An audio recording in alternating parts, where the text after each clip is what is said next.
Hey everyone, welcome back. If you're new here, I'm Katie, and today I have a book haul for you.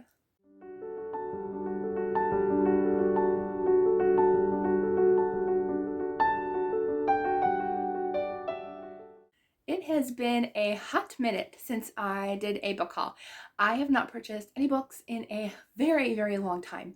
I'm talking like probably 6 months. No, wait, I did buy one like months ago, but other than that, and that's it, really.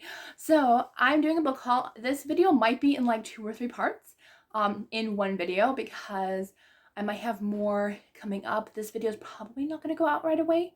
I'm just guessing, but I made a Christianbook.com order and I wanted to share it with you. So I have a big stack on my lap here. There are some that I purchased, and then they also had that $9.99 deal where they have like mystery boxes, but they say like underneath, if you scroll down, they show all the titles. So I like to make sure, if I do spot that, to make sure that like I don't already own the titles or like there's enough of new books. And I did not own any of these, and I will be keeping them all except for one. So 10 books for $9.99, like, yeah, even if I got rid of one, that's still great. All right, so I'm gonna go through, let's go through the mystery box first, why not, since most of them are up at the top. Okay, so the first one that came in that mystery box, that is Joel C. Rosenberg's The Third Target, which is a smaller book. It's like a pocket-sized edition, kind of, and it is thick. I'm telling you, this is like over 500 pages, so yeah, it's a big one. But I have been really wanting to try his books, so for like $1, why not, you know? And I think this is the first in a series, I believe. And this one is about it's about a man who tries to uncover a plot that could lead to a genocide. And so I have a feeling I'm gonna like his books. So I've been really wanting to try his books. And as I said, I think it's the first in a series, but don't quote me because I don't know. But I'm guessing. So this was the first one in there. Let's see. Oh, here we go. Yeah, I think this is the first one. So it sounds like The Third Target, The First Hostage, and Without Warning. That sounds like the series. Yeah. Okay, so this is the first book, thankfully. It is the first book. I don't own the other ones, but that's okay.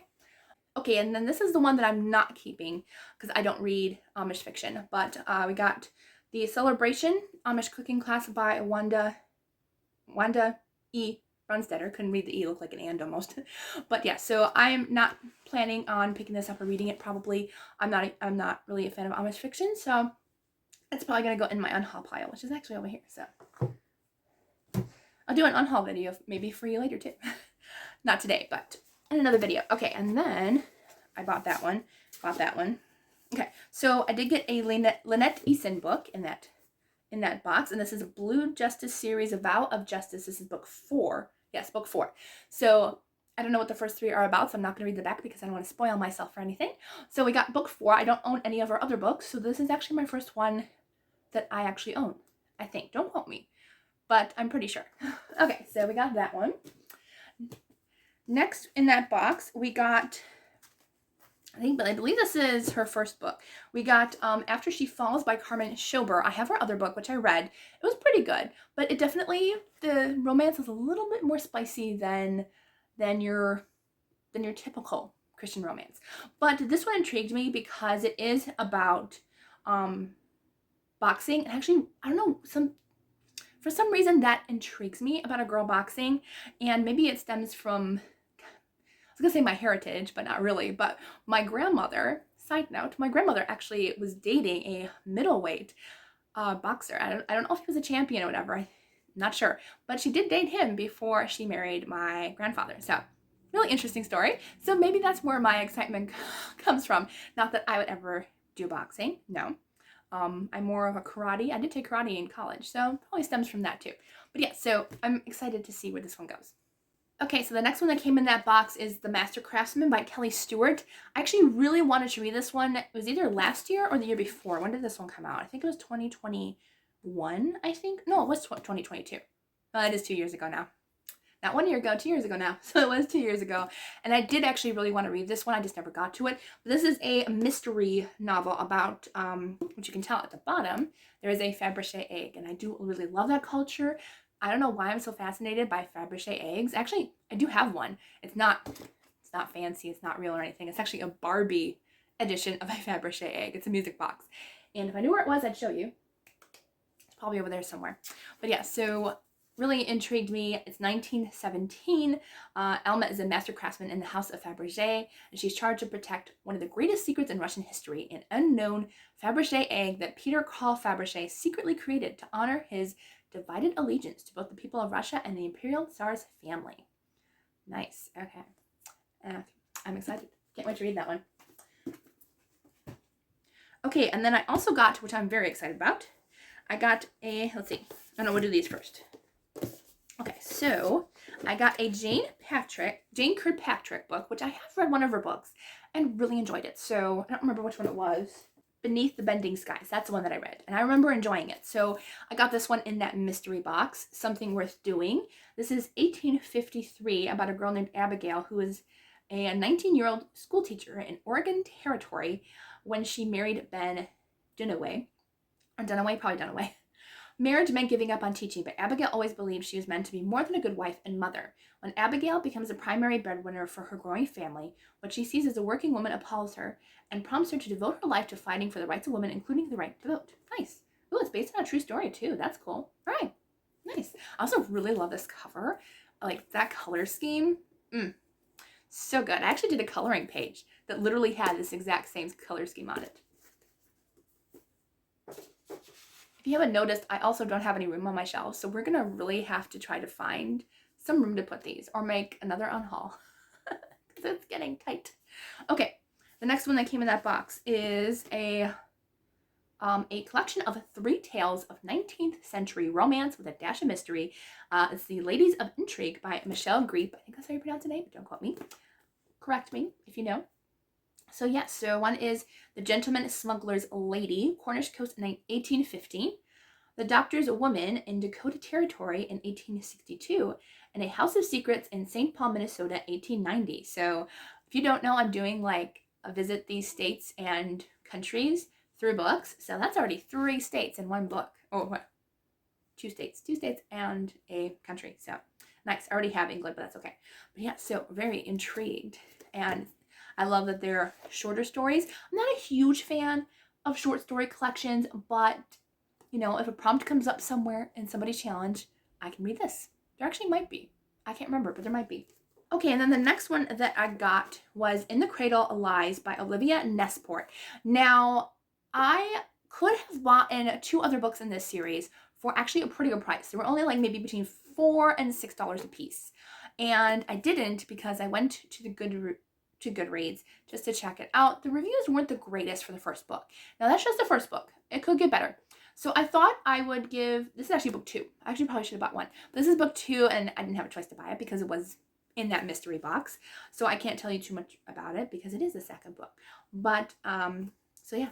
So I do love the covers of these. They're really pretty. And I am hoping that I am going to like them because if the prices do stay low on Christian books, I can pick up 2 of the other books. There is actually a 4th book, which I didn't realize. And so I don't remember if that one was on sale. I don't think it was. So we shall see. But you never know. I might like it and I might want to pick up the rest. Okay, and then the next 2 that were in the mystery box. This is why I bought the mystery box. And not because, I mean, some of those sound amazing and I really wanted to read those. But I did buy this specifically for these 2 books because both of these authors are going to be at the Fiction Reader Summit this year. Yes, I do already have books by them on my bookshelves, but why not buy more and bring more for them to sign? Why not? So the first one is Shaped by the Waves by Christina Suzanne Nelson. By the way, I do love this cover. That gorgeous, like, light mint green. So beautiful. So this is about a girl named Cassie who is working to get her doctorate and raise her daughter. But she stubbornly keeps swimming because she's barely staying above water to prove a few bad decisions haven't ruined her forever. Plus, it's all a great excuse to stay away from the small Oregon town she fled in shame years prior.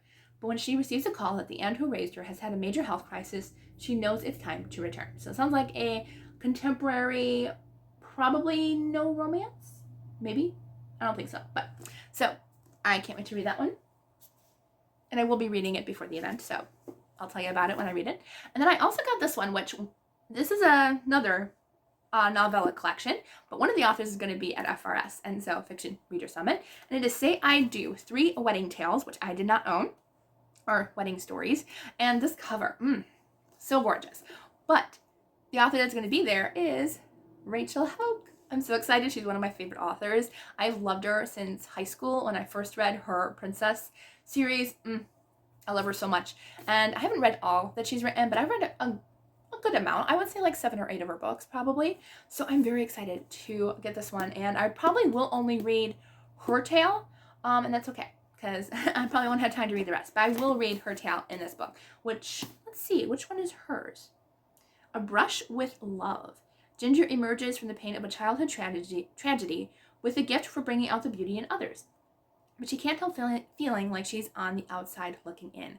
Ginger will have to rally her confidence when she's asked to be the beauty maker for the Alabama Society wedding of the decade. Okay, sounds good. And I do really love this cover. Wonder who those people are. They look happy. Don't they look like they're probably like a real couple in real life? They probably are, if I'm being honest. Okay.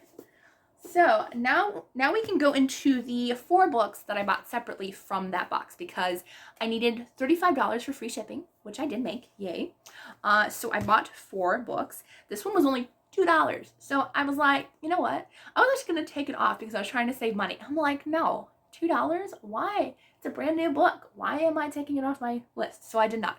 And that is The Dating Game by Melissa Ferguson. I've only read one of her other books and I did like it. So this cover is probably my favorite of hers.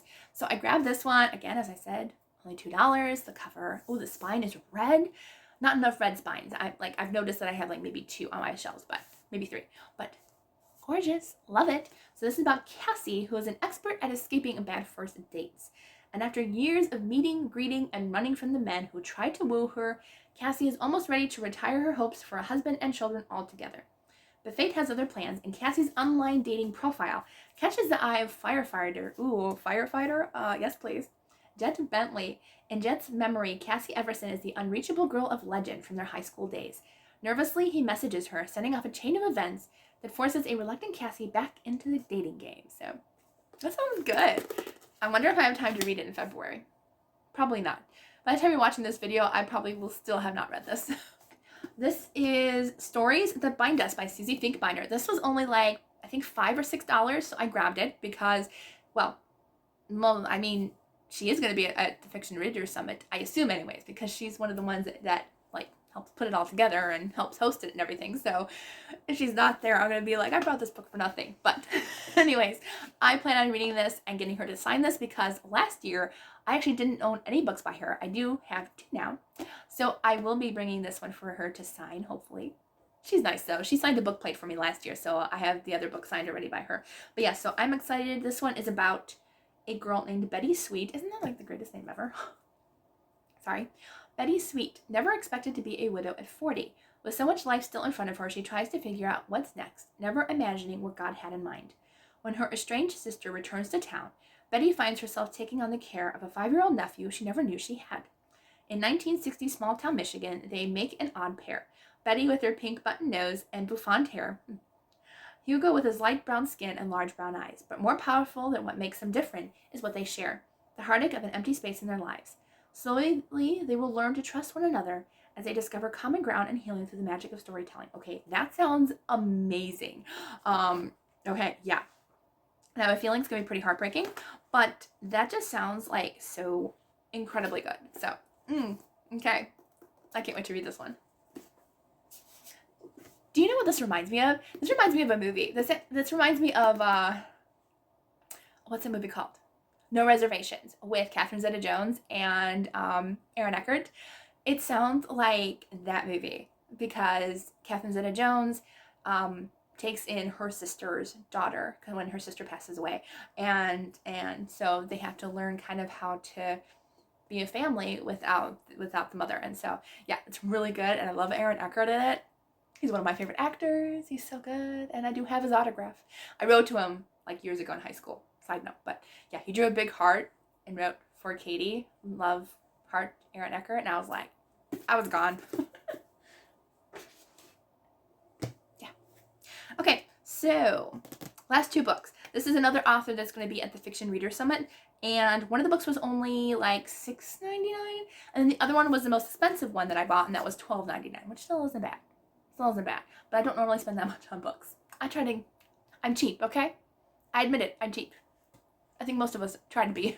So I got both of his books because I thought, I can get them both at the same time. I get free shipping. I'd rather get both of them now than spending like more later. So I got both of them. And this is The Beautiful Ashes of Gomez Gomez, which I believe my friend Chantel read this and did enjoy it. So I got this and the sequel, which is The Sound the Sun Makes. So these are the two that I'm bringing to FRS with me by Buckstorm. So very excited. Yeah. So I also love the covers too. They're really nice. Okay. So I love the little blurb here by an author. It says, anyone who travels into the wild, wacky, wonderful world of Gomez Gomez is in for an unforgettable adventure. Okay. So this is about a man whose wife, Angel, is killed in a head-on collision. Well, that doesn't sound very wacky, does it? Gomez Gomez feels he can't go on, so he doesn't. He spends his days in the bushes next to the crash site, drinking Thunderbird wine, cradling a coffee can full of Angel's ashes by night. Slow, sure suicide with no one for company but the snakes, Elvis's ghost, and a strange kid named Bones.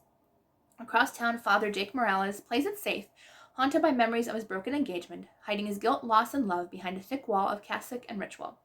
But now a shady business deal threatens the town and his good friend Gomez Gomez, and Father Jake can no longer stand by and watch. He must act to save them all. But what happens when the rescuer is the one in need of saving? So, sounds interesting. Okay, so, yay. So I will be reading these definitely before May, so stay tuned for thoughts on both of those. Okay, everyone, so I might sound a little stuffy, but I did get a few more books that I wanted to share with you before I wrap up this book haul.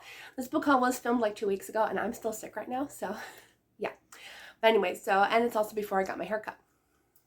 Shows you how long I've waited for putting that up. All right, so I have a few more books to talk about with you all. So I actually did get The Mermaid's Tale by Ellie Richmond recently in a book box. I will be doing that vlog, I'm hoping on Thursday, but if not, it will be next Tuesday, I promise. A really lovely friend of mine sent me this book. I was so excited when I got it in the mail. So thank you so much, Virginia, for sending this to me. It just came at the perfect time when I was just feeling lower. As I said, I felt lower than a dachshund's belly because I'm still sick. I'm out of it, but she kindly sent me To Save a King by Rachel Hauck, which I have read, and I have the first book, but I did not have the second book, so I'm glad I have both in my collection now, so I can have both of them signed when I meet the author later this year. Okay, and then I got two books from Baker Publishing that I'm hoping to read very, very soon for you all in book reviews. I got The Irish Matchmaker by Jennifer Dybel, which I'm so excited to dive into. And then I also have The Divine Proverb of Streusel by Sarah Brunsvold. So I will be reading both of these. I really wanted to read one for yesterday, but that didn't happen. So these should be coming out within the next 3 weeks for book reviews. So yeah. Okay, and then I got one book from an author called Bright Star by Jared N. McCall. I have to ask him how to pronounce his name.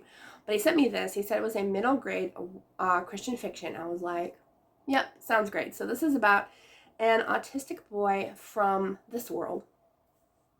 And he's ripped from the prison of his unbearable daily life and thrust into a different universe whose very foundations are built on mysterious forces. There he has no memory of his past, and his autism is refocused and transformed into a near superpower. So it sounded really good. It's super short, and so I told him I would love to read it, and I would read it during middle grade March. So that's a perfect time. Yeah, it's only a little less than 200 pages. So yes, I definitely want to read this next month.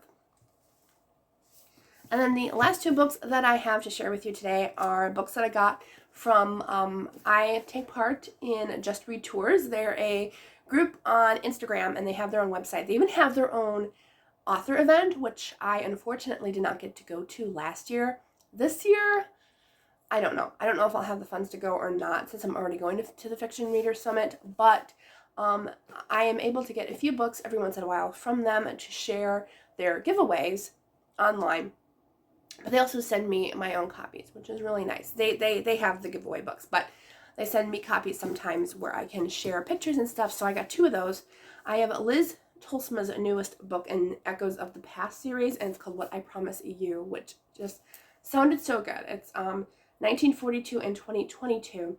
And 1942 is about a young pregnant Jewish woman who is arrested and taken to the Camp de Rivesaltes, you don't know how to pronounce that, transit camp in southwest France. And then 2022 is about Caitlin, who is haunted by recent events in her life and hopes becoming a nurse on the mission field will help her forget. While in training, she and her friend traveled to France where her grandfather was born. So she might find out what happened to her grandmother or something. I don't know. So yeah. And then I also got, which I'm so excited that I got onto the tour for this one, is that this is The Rhythm of Fractured Grace by Amanda Wen. This is the third book in her Sedgwick County Chronicles. And I've read book 1 and 2. I have book 1 and 2. So I'm so excited. And I think, I had Amanda sign an extra book plate when I was there at the author event last year. So I have this one signed by her too, which is so exciting. I have all 3 books. So yay. And I love the cover of this one because there's like this, I don't know if it's a cello or a violin. I'll have to like find out. Oh, yeah, it's a violin. So yeah, it says when a new customer brings a badly damaged violin into Saboyan Walsh's Kansas repair shop, it is exactly the sort of challenge she craves. The man who brought it in is not. He's too close to the painful past that left her heart and her faith in shambles. So, sounds really good. So yeah, those are the last books that I have for you all today. I probably will not have another book haul until May. So yeah, probably not, but that's okay. And I did not have an ending to this video anyways in my original video. So yeah, so I'm saying goodbye right now. So let me know if you've read any of these, how you thought about them. Let me know your most recent purchase. I'd love to know. Or your most recent library book. Whatever you have. All right, so I hope you all have a wonderful day, and I will see you all in the next video.